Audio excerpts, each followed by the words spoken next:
When was Israel born as a distinct people with a real homeland?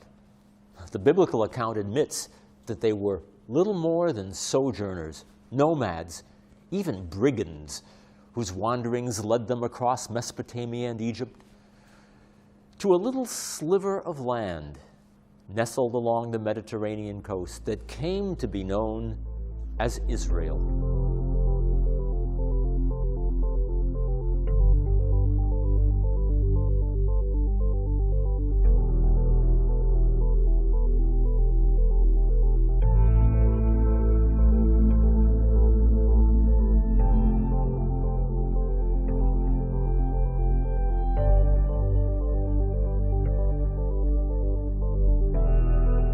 To the northeast lay Mesopotamia.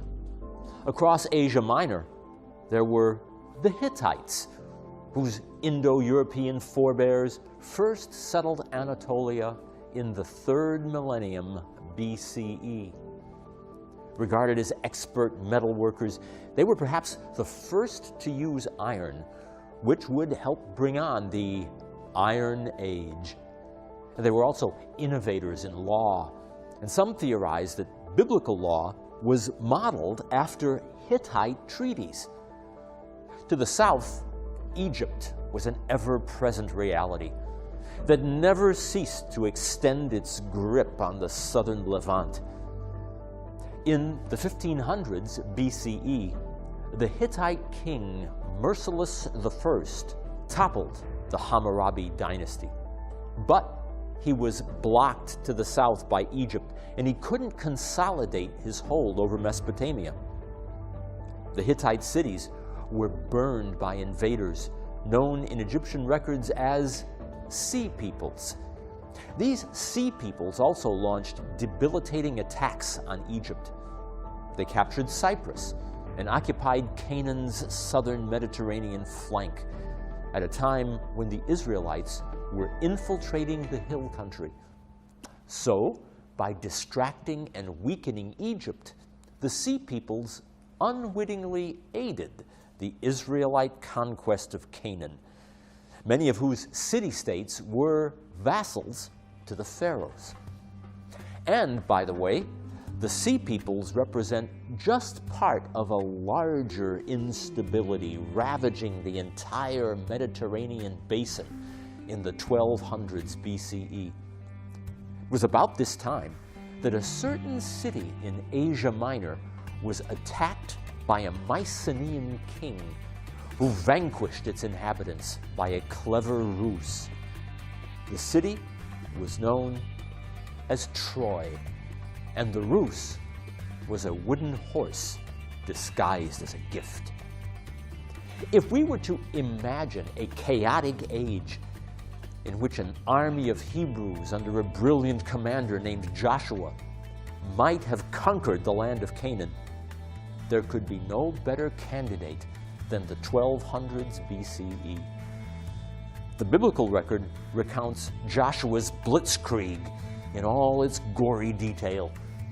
Upon crossing the river Jordan, which is miraculously blocked up for the Israelites to cross on dry land, Joshua's army camps at Gilgal, then moves on toward Jericho. From the standpoint of military tactics, the conquest of Jericho is about as spectacular as the Trojan horse. The city had casemate walls in which an inner and outer wall is honeycombed with rooms in between. It's exactly in one such honeycombed space that a local prostitute named Rahab lives. 2 Hebrew spies had infiltrated the city and befriended her, whereupon she hid them under thatching on the roof. She related that the city's inhabitants had heard of the advancing army and were terrified. This was the information the spies needed. They told her to hang a crimson cord from her window to alert the Israelites not to kill any in her house. Gilgal at this time basically serves as a Bronze Age weapons manufacturing point, where copper-laden rock is melted to forge swords and spears. Jericho is a perfect soft target. Joshua, for his part, has two objectives: to score a decisive first victory against a soft target, and to exterminate everyone in it in order to send a message to every other town in the land of Canaan. And so Joshua commanded his people, "Hariu, ki natan Hashem lechem et ha'ir, v'haita ha'ir cherem hi, v'chol asher ba la'Hashem.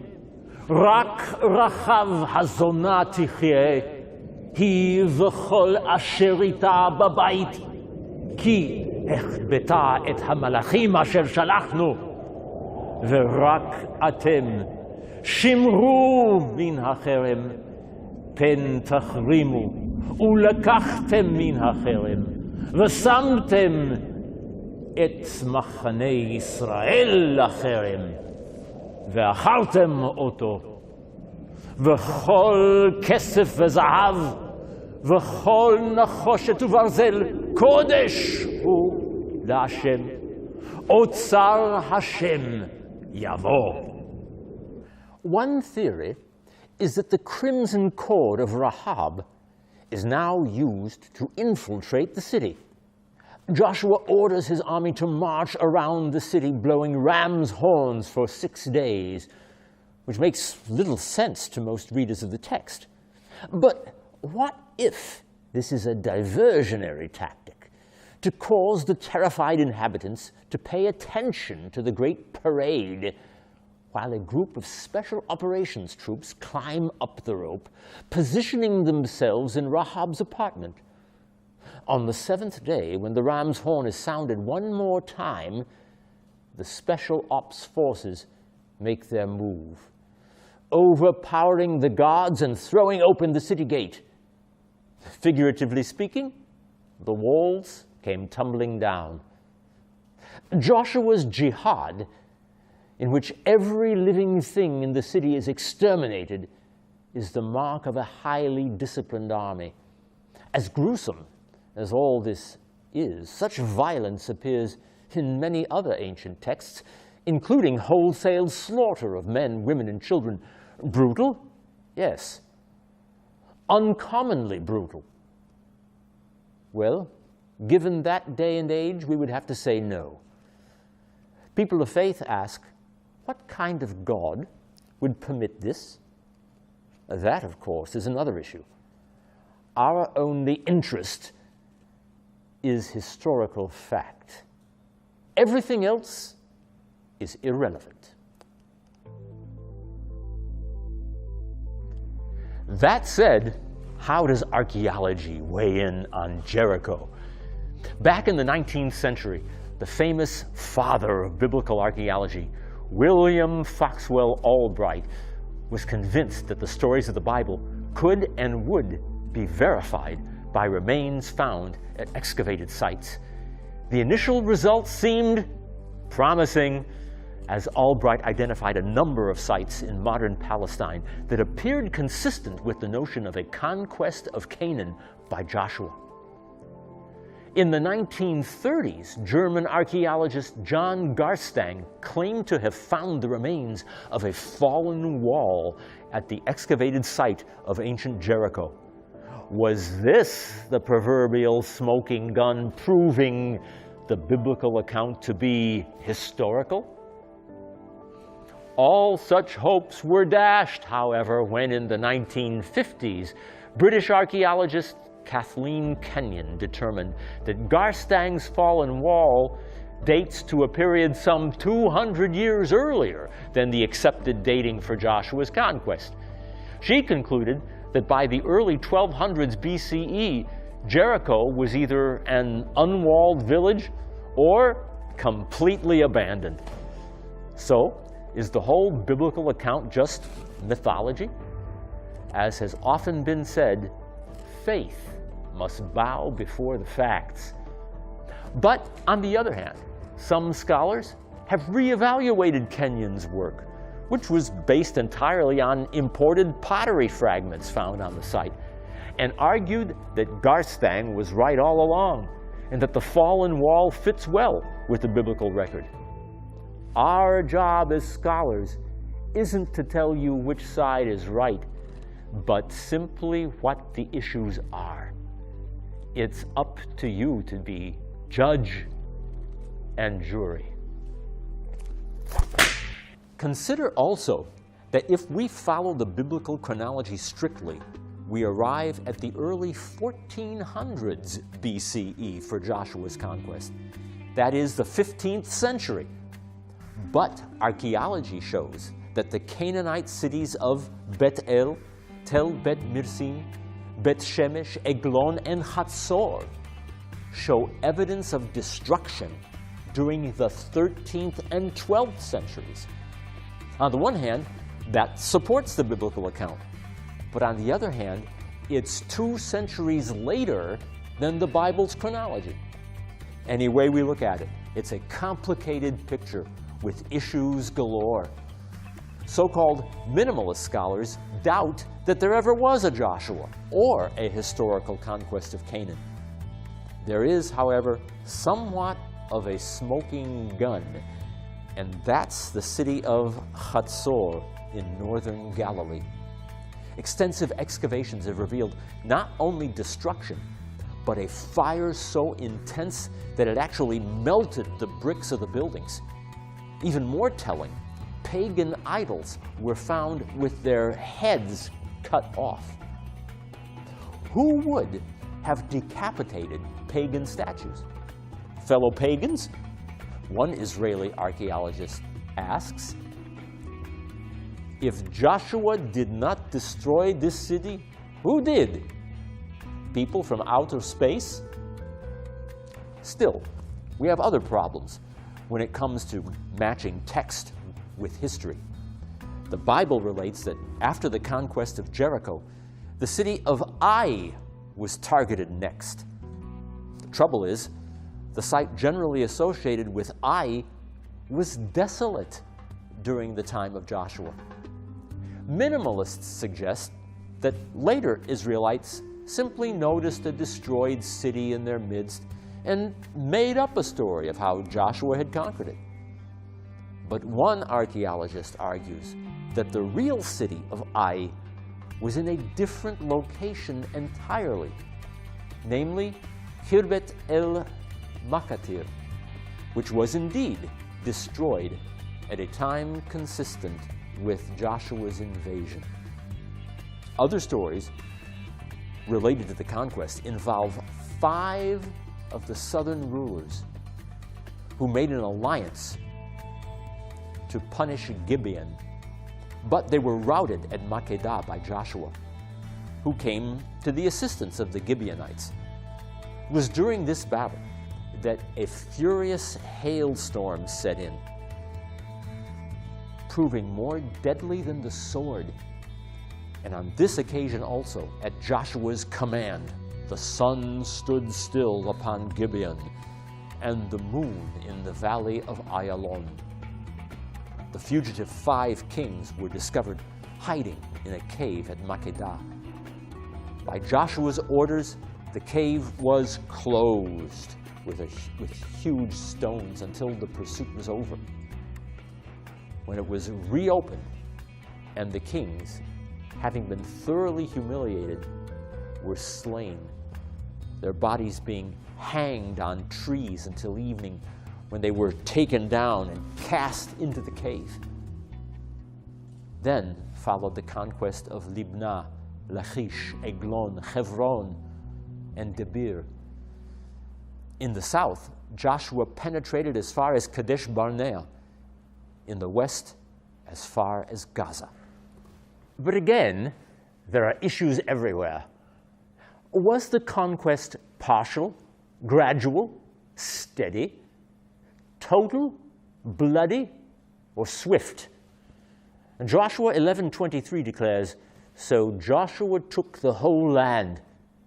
But in Joshua 13, we read, "Now Joshua was old, and God said to him, "There remains yet very much land to be possessed." Some scholars suggest that the conquest didn't take place during the lifetime of Joshua, but extended over 200 years, including the time of the biblical judges, and that it involved both peaceful settlement and military conflict. Then there is the peasant revolt theory that argues that Joshua was no more historical than Moses, that the Israelites were in fact Canaanites themselves, peasants who rose up to overthrow their fellow Canaanite overlords. They then fantasized that they had been led out of Egypt and conquered the land under a great military hero. If this theory holds water, what might we be looking at? But history's first Marxist revolution, perhaps? Still, others suggest that instead of a conquest, there was a slow infiltration of tribal people from outside Canaan, perhaps mixed with certain people who came up from Egypt. We had better not just throw up our hands in blissful ignorance and admit that we will never know. That is the coward's way out. The fact is, somebody's right and somebody's wrong. And the very identity of Jews and Israeli citizens today rests on the conclusions we come up with, which means it's up to us to argue it out. What seems clear to most archaeologists is that 12th century Canaan involved a patchwork pattern. Along the northern Mediterranean coast were the Phoenicians, whom the Bible calls Sidonians. Further south were the Philistines. Inland to the north, east, and south were other tribes and peoples: Aramites, Ammonites, and Moabites. Israel couldn't occupy the plains, whose dense population was defended by strong fortresses, and a new invention of the Iron Age: chariots. And since Canaanite fortresses interrupted the continuity of Israelite settlement, the one thing the 12 tribes shared was a general sense of isolation. They distrusted the sea and preferred the comparative shelter of the hill country. The threat of being assimilated among the surrounding peoples was ever present. Hence Joshua's final address, in which he sternly warns them to refrain from idolatry. ועתה יראו את השם ועבדו אותו בתמים ובאמת והסירו את אלוהים אשר עבדו אבותיכם בעבר הנהר ובמצרים ועבדו את השם ואם רע בעיניכם לעבוד את השם בחרו לכם היום את מי תעבדון, אם את אלוהים אשר עבדו אבותיכם אשר מעבר הנהר, ואם את אלוהי האמורי אשר אתם יושבים בארצם, ואני וביתי נעבוד את השם. There was additionally a single ritual object that provided a sense of unity. It was a wooden box covered with gold inside and out. It measured just 4 feet long by 2.5 feet in width and height. It was decorated on top with 2 golden cherubim with outstretched wings. Lodged in a portable tabernacle and attended by priests, it is the stuff of legend. We, of course, know it as the Ark of the Covenant. It would lead the Israelites into battle over and over again. And through the 200-year period to come, that of the Israelite judges.